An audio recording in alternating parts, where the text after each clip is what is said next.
لیکن یہاں ایک بات یاد رکھیے کہ اصول دین میں اختلاف جرم ہے، مذموم ہے، لیکن فروعی مسائل میں اختلاف مباح ہے، جائز ہے۔ جیسے یہ اجتہادی مسائل ہے، بھائی مثال کے طور پر دیکھیں، قرآن حکیم میں ایک آیت کریمہ ہے، احادیث مبارکہ میں کوئی واضح سنت ہے، پھر تو اختلاف کی گنجائش ہی نہیں۔ لیکن ایک نیا مسئلہ آیا، اب اس کو جب دیکھا جائے نہ وہ مسئلہ قرآن حکیم میں ملتا ہے نہ احادیث مبارکہ میں ملتا ہے، پھر تو اس میں اجماع امت ہوگا نا۔ سب سے پہلے اس میں اجتہاد ہوگا، جو مجتہدین حضرات ہیں، بڑے بڑے علماء کرام ہیں، جن کے سینے منور ہیں قرآن حکیم کی آیتوں اور احادیث مبارکہ سے،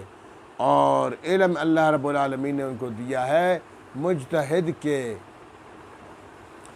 درجے پر پہنچ چکے ہیں، تو وہ تو اجتہاد کر سکتے ہیں ایک مسئلے کو۔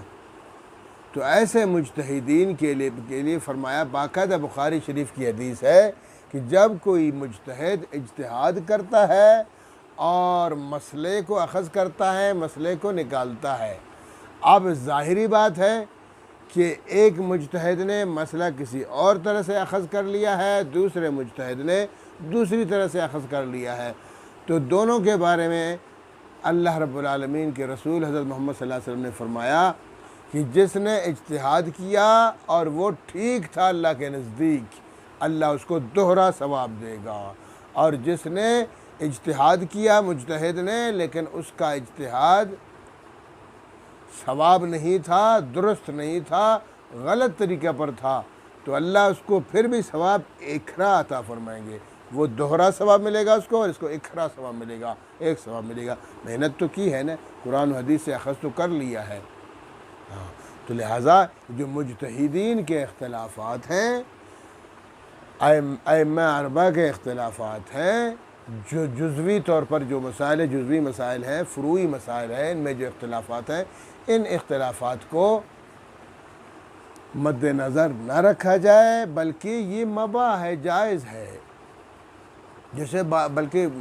علماء نے یہ بھی یہاں تک کیا کہ اختلاف العلماء رحمت، علماء کا جو اختلاف ہے آپس میں، دینی اختلاف، وہ تو رحمت ہے۔ دینی اختلاف تو ہو سکتا ہے نا، ہاں، اصولی اور بنیادی مسائل پر اختلاف کرنا، جن کا قرآن میں بھی ذکر ہے، جن کا حدیث میں بھی وضاحت کے ساتھ ذکر ہے، ان میں اختلاف کرنا، یہ تو جناب اللہ معاف کرے، پھر تو عجیب سی بات